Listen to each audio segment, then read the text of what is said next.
السلام علیکم فرینڈ، کیا حال ہے سب کا؟ سب دوست کیسے ہیں؟ ٹھیک ہے؟ اچھا سر، آپ سے یہ عرض کرنی تھی کہ مرزا انجینئر رد، یہ میرا چینل ہے جو مرزے کے رد پہ بنا ہوا ہے، اور ان کا رد جو مفتی کرتے ہیں میں ان کی ویڈیو لگاتا ہوتا ہوں، ٹھیک ہے؟ تو پلیز یار سب دوست جو ہے نا میرے چینل کو سبسکرائب کریں، ٹھیک ہے؟ میری ویڈیو کو لائک کریں، آگے شیئر کریں، اور اب میں آپ کو ویڈیو دکھاتا ہوں۔ بہت شکریہ سب بھائیوں کا، آپ یہ ویڈیو لازمی دیکھیں میرے بھائی، شکریہ۔ وعلیکم السلام۔ میں ویسے تو لاہور سے ہوں، لیکن میں جرمنی میں اس ٹائم اسٹوڈنٹ ہوں، اور میں اس ٹائم جرمنی میں ہی ہوں۔ تو آلموسٹ 2 ویک پہلے میں اکیڈمی بھی وزٹ کر کے گیا تھا، تو اس کے نیکسٹ ہی بالکل میرا ایک دوست مجھے لے گیا تھا مفتی راشد صاحب کے پاس، تو جن سے میری بات ہوئی تھی رفع دین کے اوپر۔ تو میرا کویشچن یہ ہے کہ میں نے جب ان کو رفع دین کی حدیثیں بتائیں جو مالک بن حویرث یا عبداللہ بن عمر والی ہیں، تو انہوں نے کہا کہ اس میں ایک راوی ہے جن کا نام ہے عبد الرحمن بن ابی زناد۔ تو موسٹلی حدیث میں مجھے انہوں نے وہی دکھایا، تو انہوں نے کہا جی کہ یہ راوی سے جتنی بھی حدیث لی جائیں گی تو وہ ضعیف ہیں، اور انہوں نے ایک اور راوی کا نام بتایا تھا جو اس وقت مجھے یاد نہیں ہے، تو انہوں نے کہا تھا یہ دونوں راویوں سے جتنی بھی حدیث لی جائیں گی وہ ضعیف ہیں۔ تو نہیں، اس کا کیا تعلق ہے ضعیف کے ساتھ؟ بریلوی تو ضعیف صحیح کا فرق ہی نہیں کرتے، نمبر 1۔ نمبر 2، جو بخاری مسلم کو نہیں مانتا نا تو وہ سنی نہیں ہے، ٹھیک ہے؟ اس سے ہم پھر رفع الیدین ڈسکس نہیں کریں گے، ہم اس سے ڈسکس کریں گے کہ تم سنی ہو یا نہیں ہو، تم منکرین حدیث ہو یا حدیث کے ماننے والے ہو۔ لہٰذا آج تک پلانٹ ارتھ پہ کوئی حنفی نہیں پیدا ہوا جس نے بخاری مسلم کی رفع الیدین والی حدیثوں کو کبھی ضعیف کہنے کی جرات بھی کی ہو۔ اس جاہل شخص نے صرف آپ کا منہ بند کرنے کے لیے بکواس کی ہے۔ اسے کو تمہارے باپ جتنے ہیں نا علمی علماء، ان میں سے آج تک کسی نے جرات نہیں کی ہے کہ وہ بخاری مسلم کی، مالک بن حویرث کی، یا عبداللہ ابن عمر کی، یا وائل بن حجر کی حدیثوں کو ضعیف کہے۔ سب کے سب یہ کہتے ضرور رہے ہیں کہ یہ حدیثیں درست ہیں، لیکن بعد میں رفع الیدین منسوخ ہو گیا تھا۔ تم نے جو نیا ورژن نکالا ہے یہ پلانٹ ارتھ پہ تم سے پہلے ایگزسٹ ہی نہیں کرتا تھا، اس کی گمراہی کے لیے یہی کافی ہے۔ تو اب انہوں نے، اس بندے نے انڈیویجول نے یہ بات کی ہوگی، ویسے میں آپ کے کہنے پہ مان لیتا ہوں، میں اس کو اتنا جاہل نہیں سمجھتا تھا کہ وہ اس جہالت میں گرے گا۔ یہ ہو سکتا ہے اس کا بند کمرے کا ورژن ہو، اسے کہے کہ اگر تیرے اندر ہمت ہے نا تو یہ بات ویڈیو میں ریکارڈ کروا تاکہ میں تیرے علماء سے ہی فتویٰ لوں کہ تو بخاری مسلم کی احادیث کو صحیح نہیں سمجھتا۔ یہ اس کا بند کمرے کا ورژن ہے، سامنے یہ بات کبھی بھی نہیں کرے گا۔ الحمدللہ رب العالمین والصلاة والسلام علی سید الانبیاء والمرسلین، اما بعد فاعوذ باللہ من الشیطان الرجیم، بسم اللہ الرحمن الرحیم۔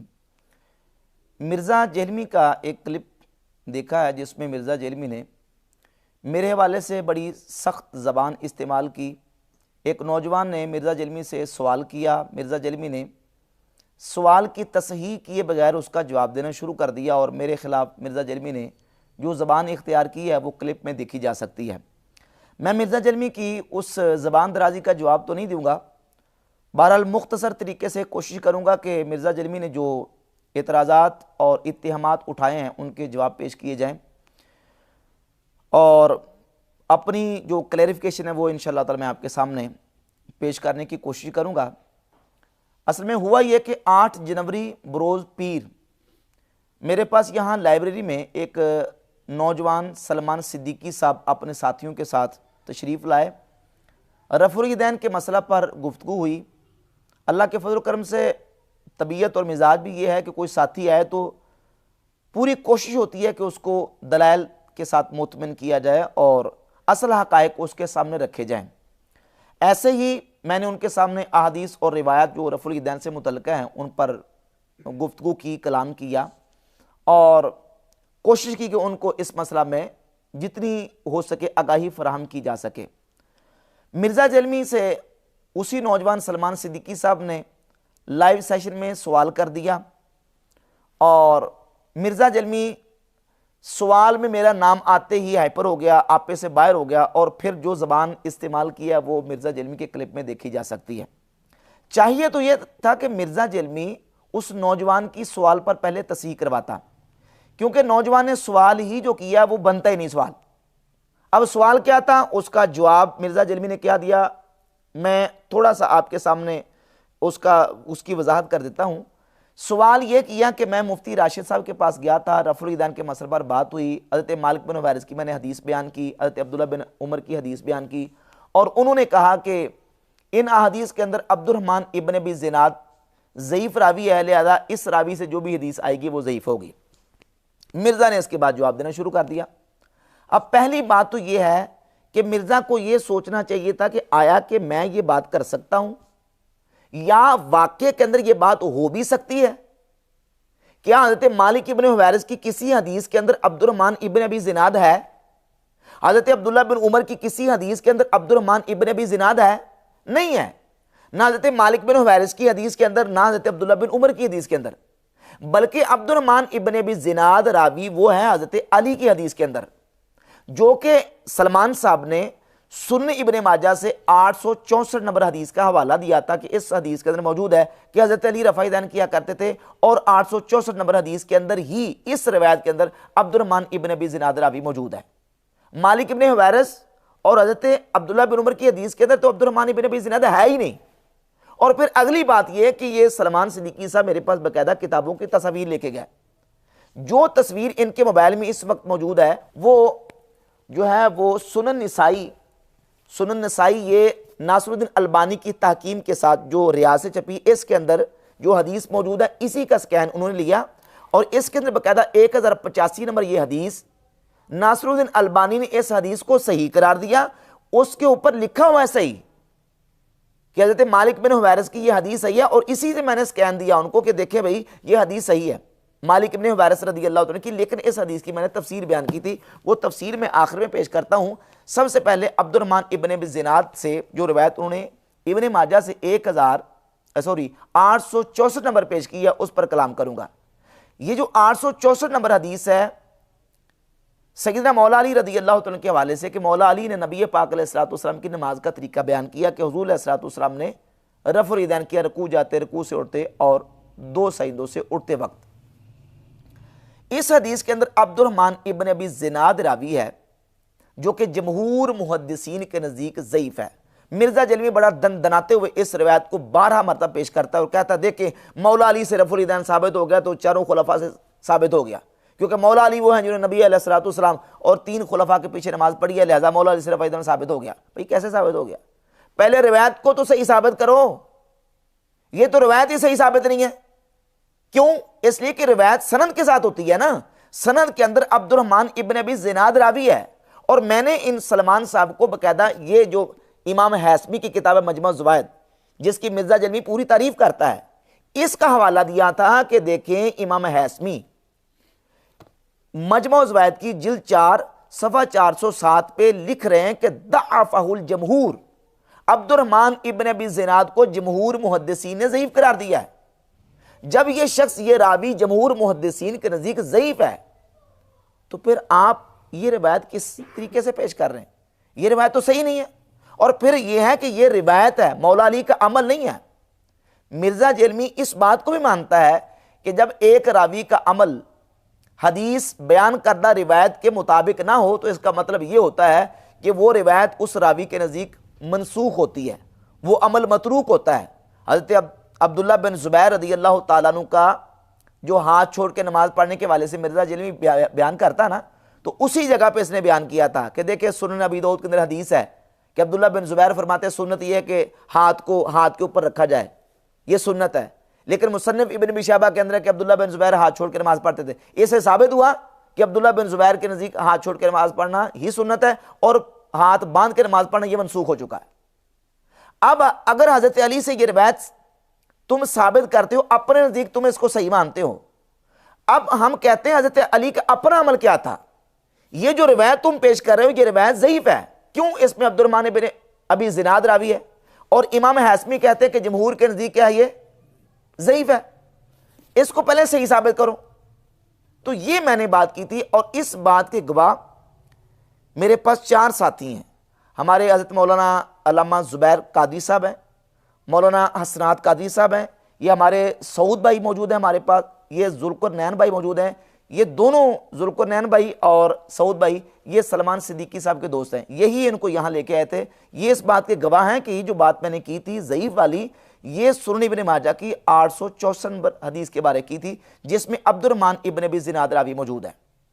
ان کی انشاءاللہ آخر میں جو باقاعدہ گواہی بھی پیش کر دوں گا، یہ گواہی دیں گے اس بات کی کہ یہ سارا کلام جو ہے وہ سنن ابن ماجہ کی 864 نمبر حدیث جو کہ حضرت علی کی طرف منسوب روایت ہے، اس کے بارے میں گفتگو ہوئی تھی۔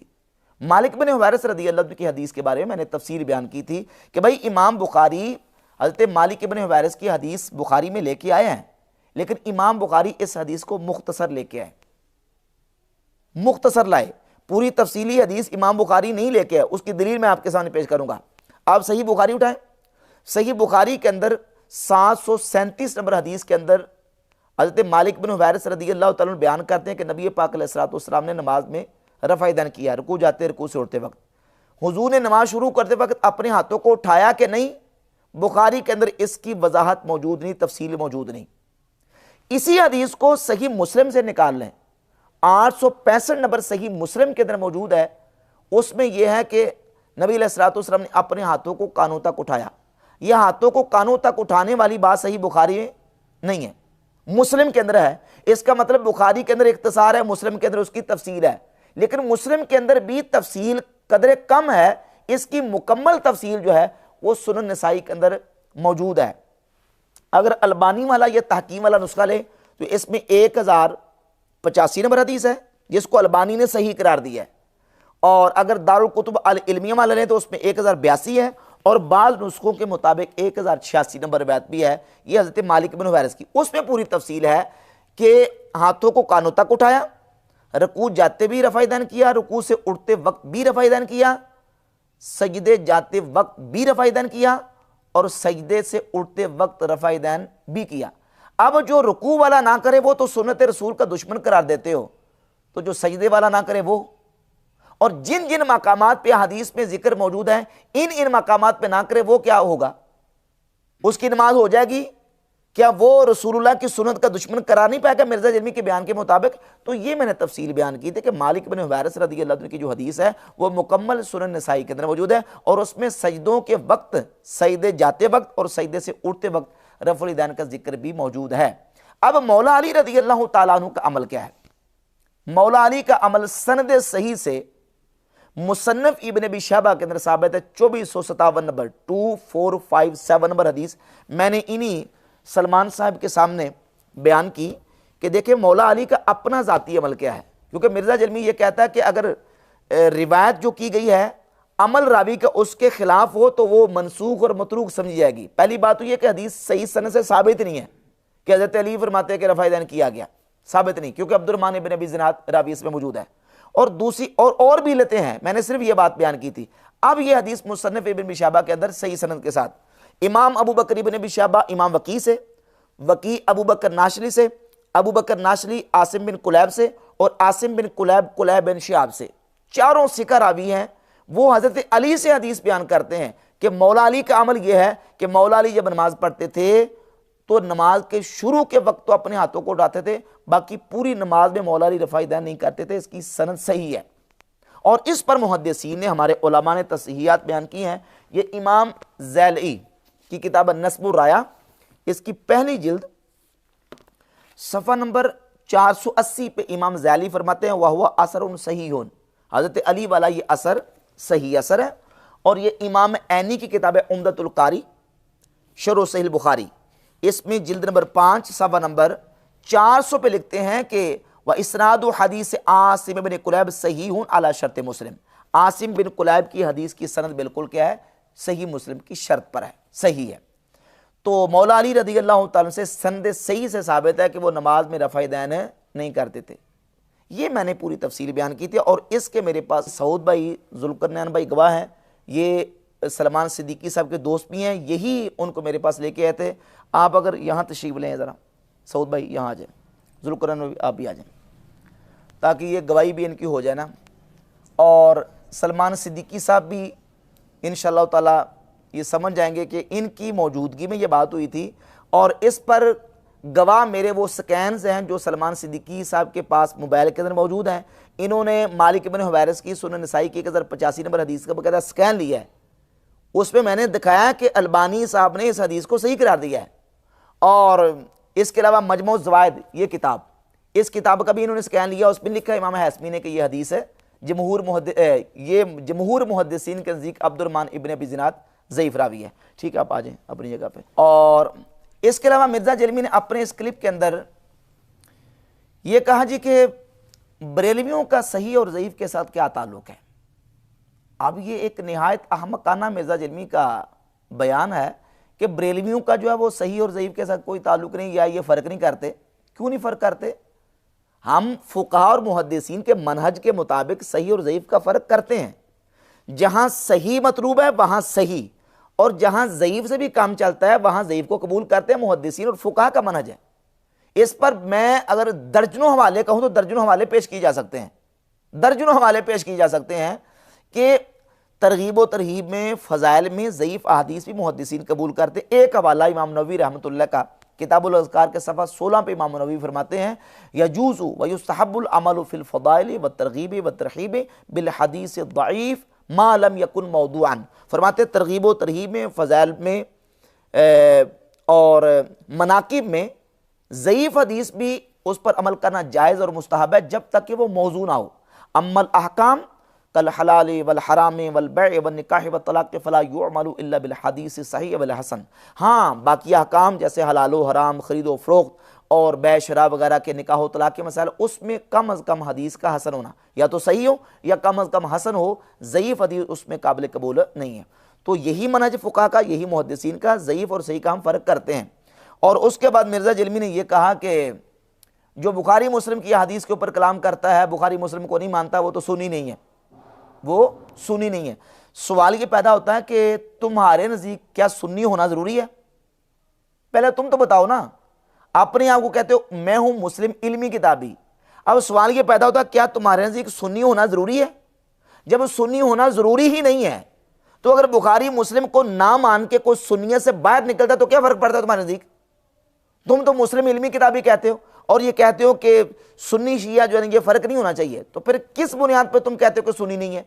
اور باقی رہے گی بات کہ بخاری مسلم کی حدیث پر کوئی کلام کرے تو وہ سنی نہیں ہے. تو مرزا جلمی کا اپنے بابا البانی کے بارے میں کیا خیال ہے؟ مرزا جلمی نے زبیر علی زئی سے سوالات کیے تھے اور یہ آن دا ریکارڈ موجود ہے کہ ناصر الدین البانی صاحب بخاری مسلم کی 30 سے زیادہ احادیث کو ضعیف سمجھتے ہیں.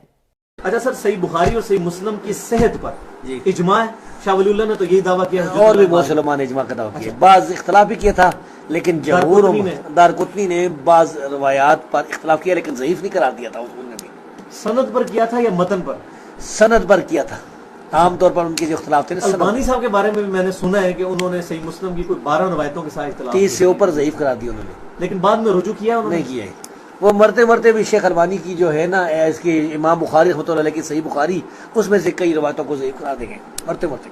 بخاری مسلم کی 30 سے زیادہ حدیث کو ناصر الدین البانی نے ضعیف قرار دیا ہے.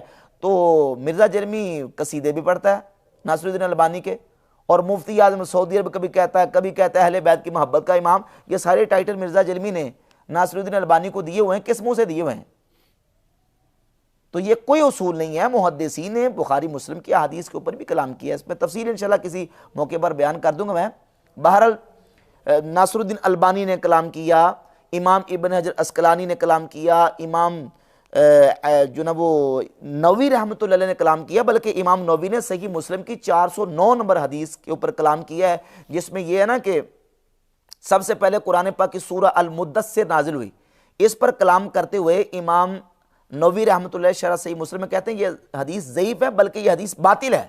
409 نمبر صحیح مسلم کی حدیث. اسی طرح ابن تیمیہ نے بخاری مسلم کی حدیث پر کلام کیا, ابن باز نے کلام کیا, محدثین نے امام جناب نووی, امام ذہبی, ابن حجر, ان تمام نے کلام کیا. بلکہ امام دارقطنی نے تو باقاعدہ ایک پوری مستقل کتاب لکھی الالزامات و تتبع. بخاری مسلم کی 200 احادیث کو امام دارقطنی نے اس پر کلام کیا ہے, ان کی علتوں کو بیان کیا ہے. تو محدثین یہ سلسلہ جو نا وہ یہ کام کرتے ہیں. یہ مرزا جرمی کا ایسے ایک سمجھے کہ اپنا خود ساختہ قاعدہ ہے, اور جس پر مرزا جرمی خود اور اس کے جو بڑے ہیں وہ بھی کار بند نہیں ہیں. اور باقی یہ کہ سلمان صاحب کے ساتھ ہماری رفع الیدین کے اوپر بات ہوئی, میں نے بحمداللہ تعالیٰ دلائل کے ساتھ ان حدیث کو ان کے سامنے رکھا. بالخصوص سیدنا مولا علی کی جو حدیث ہے کہ وہ رفع الیدین نہیں کرتے تھے, مصنف ابن ابی شیبہ سے 2457 نمبر, اور اس کی پوری میں نے تصحیحات پیش کی. اور پھر سیدنا عبداللہ ابن مسعود رضی اللہ تعالیٰ سے میں نے سنن نسائی سے جو ناصرالدین البانی کی تحکیم کے ساتھ جو چھپی ہے سنن نسائی 1026 نمبر، اور جامع ترمذی سے 257 نمبر، اور سنن ابی داؤد سے 748 نمبر، اور اس کے علاوہ دیگر کتب احادیث سے میں نے حوالہ جات پیش کیے اور تصحیحات دکھائیں کہ سیدنا عبداللہ ابن مسعود رضی اللہ عنہ کی حدیث جس میں وہ فرماتے کہ میں تمہیں رسول اللہ کی نماز پڑھ کے دکھاؤں، آپ نے نماز پڑھ کے دکھائی تو نماز کے اول شروع کے علاوہ باقی مقام پہ رفع دین نہیں کیا۔ ناصرالدین البانی نے اس حدیث کو صحیح قرار دیا نسائی کے اندر بھی، اور سنن ابی داؤد کے اندر بھی، اور جامع ترمذی کے اندر بھی، اور امام ترمذی رحمۃ اللہ علیہ فرماتے ہیں کہ عبداللہ بن مسعود کی حدیث حسن ہے، وَبِهِ يَقُولُ غَيْرُ وَاحِدٍ مِّنْ أَهْلِ الْعِلْمِ مِنْ أَصْحَابِ نبی صلی اللہ علیہ وآلہ وسلم، اور نبی پاک صلی اللہ علیہ وآلہ وسلم کے اہل علم صحابہ کا بھی اسی پر عمل ہے، وہ بھی یہی کہتے ہیں کہ نماز کے شروع کے علاوہ باقی مقام پہ رفع دین نہیں۔ یہی امام اعظم ابو حنیفہ کا موقف ہے، اور یہی مدونۃ الکبریٰ کے اندر امام مالک رحمۃ اللہ کا موقف لکھا ہے کہ وہ نماز کے شروع کے علاوہ باقی مقام پہ رفع دین نہیں کرتے تھے۔ تو یہ بحمد اللہ تعالیٰ میں نے دلائل ان کے سامنے پیش کی ہے۔